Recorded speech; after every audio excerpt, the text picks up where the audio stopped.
Uma das entrevistas que eu mencionei logo no início aqui do nosso programa é hora da gente falar sobre saúde, especificamente a saúde masculina.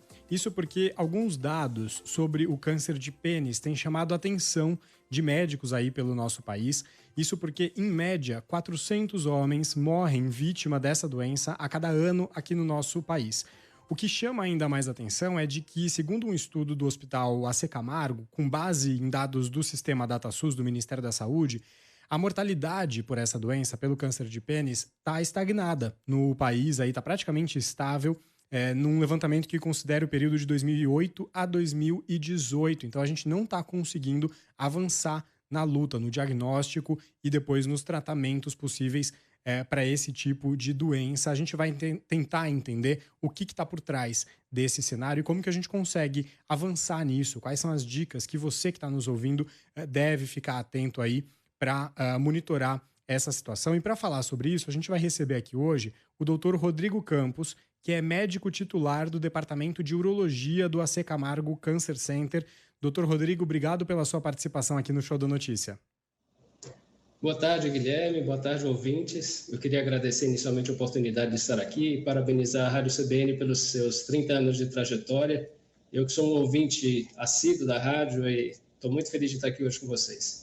Muito obrigado. A gente também fica muito feliz pela sua participação e pelos parabéns aqui na CBN. Doutor, eu gostaria de começar trazendo aqui até alguns índices para entender com você a sua visão sobre isso, porque a média aqui no nosso país de casos de câncer de pênis é de 2,9 a 6,8 casos a cada 100 mil habitantes.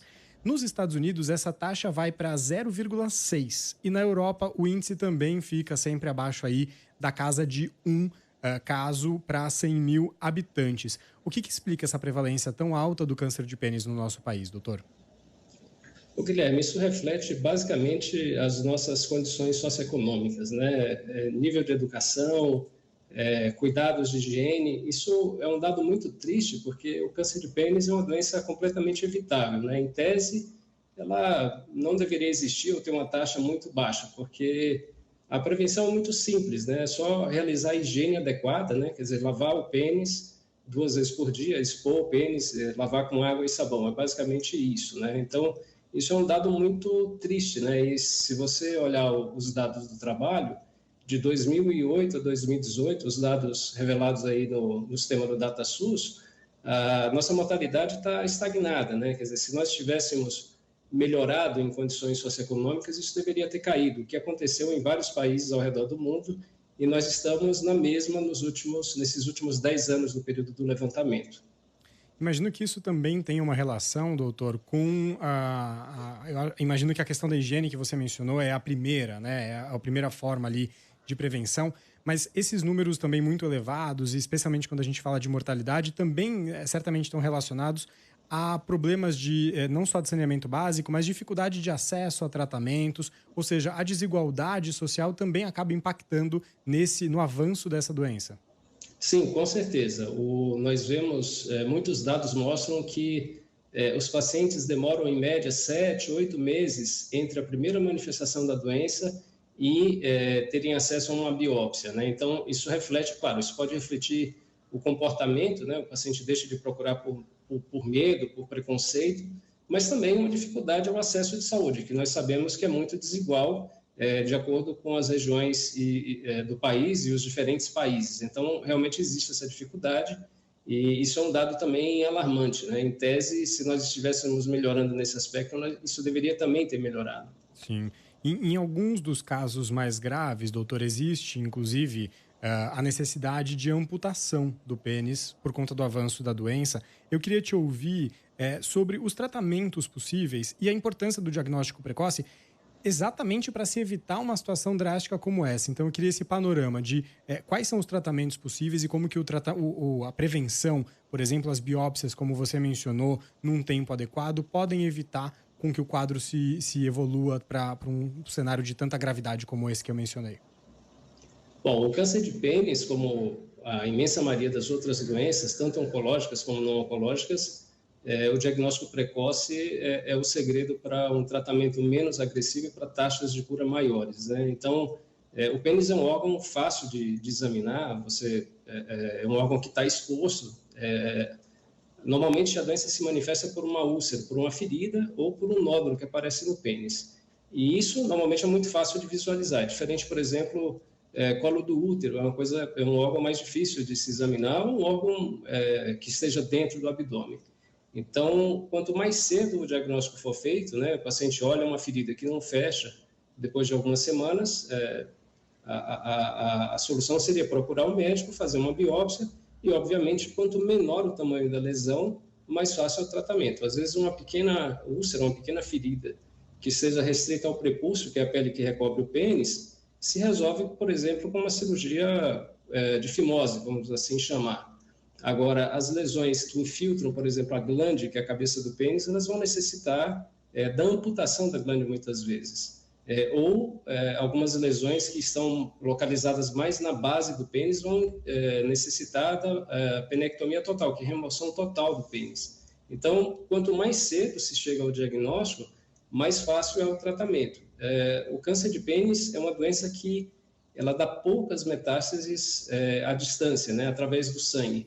Então, é uma doença que nós chamamos de loco-regional, ela se dissemina na região, e o tratamento é basicamente cirúrgico, né, com a remoção do tumor ou das suas metástases, que são ínguas que aparecem na região da virilha.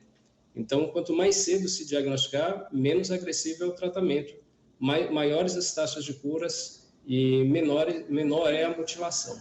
Ou seja, existem de fato ali possibilidades menos invasivas, menos drásticas do que a amputação que eu mencionei.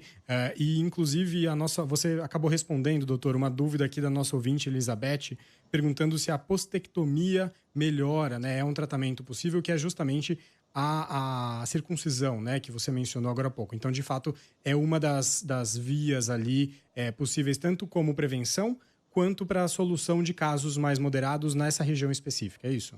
Sim, tem um detalhe que a postectomia ou a circuncisão, ela só tem mais eficácia como prevenção de surgimento da doença quando ela é feita ainda no bebê.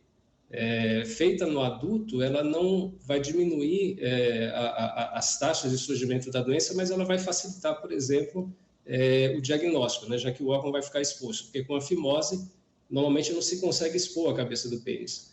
Mas como prevenção, ela tem efeito quando ela é realizada na primeira infância. Então, as menores taxas de câncer de pênis, elas são encontradas em povos que realizam a circuncisão, normalmente por motivos religiosos, né? Como os judeus, por exemplo. Então, as taxas são muito baixas nessa população, são até objeto de relato de caso, né? Pela raridade. Certo. Tem até uma dúvida aqui, doutor, é a dúvida do nosso ouvinte Francisco Porto, que está acompanhando pela nossa transmissão no YouTube. Ele pergunta por que não existe essa explicação do que a gente está conversando aqui nas escolas. Então eu levanto, na verdade, até uma outra dúvida, não necessariamente sobre escola, mas sobre a falta de esse assunto de conversa sobre a saúde masculina desde a infância, por exemplo, ou desde pessoas mais jovens, exatamente para que a gente tenha mais conscientização e se evite casos assim. De certa forma, existe um tabu quando a gente fala de saúde masculina que contribui com esse cenário, doutor? Sim, com certeza. Se você observar os dados de incidência e mesmo de mortalidade, você observa claramente que as populações mais instruídas, né, ou aquelas com maior índice de desenvolvimento humano, você encontra baixas incidências e até mesmo a mortalidade é menor. Então, quanto mais instruído o indivíduo, em geral, menor a chance dele ter um tipo de problema como esse, e se ele tiver também, menor a chance dele vir a morrer da doença. Então, a educação é fundamental, né? Isso, a escola tem participação, porque a escola também ela ensina hábitos de higiene, né? Acho que a educação sexual na escola é fundamental, a gente tem que falar sobre isso, até porque algumas infecções sexualmente transmissíveis, elas predispõem ao surgimento desse tipo de câncer. A infecção pelo HPV, por exemplo, dito HPV de alto risco, né? Ele aumenta o risco de câncer de colo do útero na mulher e aumenta também a incidência de câncer de pênis no homem. O câncer de pênis ele entra como um fator menos importante, mas ele é importante também. Então, conhecer hábitos de higiene, conhecer como se proteger de infecções sexualmente transmissíveis, saber da importância da vacina, né? A vacina contra o HPV, ele diminui a incidência de câncer de colo do útero e também de câncer de pênis nos homens, né? Tem esse efeito. Então, tudo isso é fundamental. E a gente observa claramente, quanto mais instruído, quanto mais desenvolvido os índices de desenvolvimento humano em um povo, menores as incidências e a repercussão da doença, com certeza.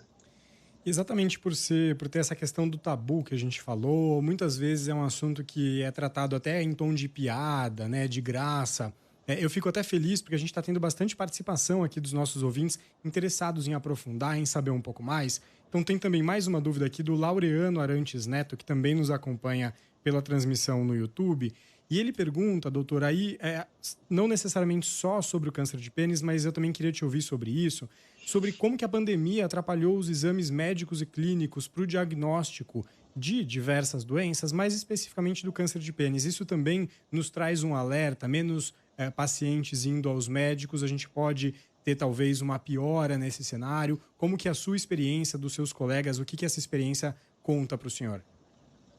Bom, alguns dados realmente são muito preocupantes. No ano passado, entre março e maio de 2020, esses são dados revelados pela Sociedade Brasileira de Patologia e a Sociedade Brasileira de Cirurgia Oncológica, houve uma diminuição importante do número de biópsias e de diagnósticos feitos, né? Eles estimavam que nesses 3 meses, cerca de 50 mil tumores deixaram de ser diagnosticados. E 70% das cirurgias oncológicas deixaram de acontecer. Isso são os dados do início da pandemia. Aquele cenário era realmente muito complicado, porque não se tinha, na época, nem o diagnóstico direito do Covid, né? O PCR veio aparecer logo depois, e também os fluxos, né? Como isolar os pacientes que precisavam de tratamento de Covid e de outros que tinham outras patologias, não estavam muito claros. Mas isso aconteceu ao longo da pandemia. No AC Camargo Cancer Center, nós observamos uma queda de 30% nas consultas oncológicas, e eu tenho recebido hoje no consultório pacientes que eu não via há mais de 2 anos, né? Eles vieram em 2019, gente que precisava de acompanhamento anual, e estão aí há mais de 2 anos sem vir, né? Eu acho que o que mudou o cenário realmente foi a vacinação e as pessoas terem mais segurança de poderem frequentar os hospitais e os consultórios. E nós estamos vendo um acúmulo de casos. Eu acho que os dados ainda são muito precoces, é difícil falar em números, mas certamente a gente vai ver um agravamento do estágio da doença, né? Nós vamos ver pacientes com estágios mais avançados, e agora a gente está vendo um acúmulo de cirurgias que nós temos feito depois que as pessoas voltaram a frequentar os consultórios.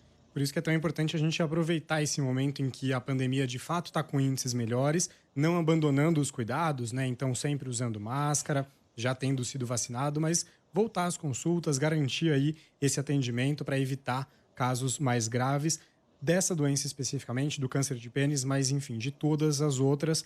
A gente está conversando aqui com o Dr. Rodrigo Campos, que é médico titular do Departamento de Urologia do AC Camargo Cancer Center. A gente falou bastante, especificamente até aqui, do câncer de pênis, mas eu também queria ampliar um pouquinho a nossa conversa, doutor, porque a gente está no mês de novembro, que tem a campanha do Novembro Azul, que fala principalmente do câncer de próstata, mas também levanta aí o assunto para a gente falar sobre outros tipos de tumor que podem ser ali mais prevalentes também nos homens, nos pacientes masculinos, né? Então eu gostaria de te ouvir sobre o câncer de próstata. Eu levantei aqui um dado do INCA, o Instituto Nacional de Câncer, que projeta que o Brasil deve ter quase 66 mil novos casos de câncer de próstata por ano até o final do ano que vem. Então, considerando ainda o total desse ano que vai ser consolidado e o do ano que vem, eu queria te ouvir, então, quais são os outros tumores que chamam a atenção na saúde masculina, além, obviamente, do de próstata, mas quais são os outros tumores e sinais de alerta para os nossos ouvintes acompanharem? Bom, no homem, os 3 tumores mais frequentes, né, são próstata, o cólon, que é o intestino grosso, e pulmão. São os 3 mais frequentes. Na mulher, pulmão, cólon e mama. Então, esses são os tumores que merecem mais atenção, especialmente na população acima dos 55, 60 anos. Uma coisa importante é que a maioria dessas doenças, elas não manifestam sintomas até estarem relativamente avançadas, então os exames preventivos eles são fundamentais, especificamente falando em próstata, a dosagem do PSA, o exame da próstata e, se necessário, biópsia, quando indicada, né? A gente tem alguns outros exames, como ressonância, que também facilitam o diagnóstico, mas é importante fazer o exame preventivo, né? E procurar um especialista, alguém que dê atenção a esse tipo de problema, né? E especialmente na população acima dos 50 anos ou nos homens com fatores de risco, né? Que em geral são parentes em primeiro grau com câncer de próstata, indivíduos negros também têm uma propensão um pouco maior. Então esses pacientes têm que procurar mais cedo os exames preventivos. O nosso ouvinte Maurício menciona um pouco disso que o senhor mencionou aqui, né, doutor? Que o câncer de próstata ainda tem essa questão do tabu, que também é ainda maior sobre a prevenção, o diagnóstico. Isso acaba dificultando um pouco. Uma última dúvida que eu queria trazer aqui de um ouvinte nosso, o Marcos, só retomando um ponto que a gente conversou a respeito da circuncisão, que é um método que acaba ajudando na prevenção muitas vezes do câncer de pênis. Ele pergunta se existe alguma não indicação médica de circuncisão no recém-nascido. Existe algum? A gente pode voltar um pouquinho nesse ponto? Quais são as recomendações ali, indicações?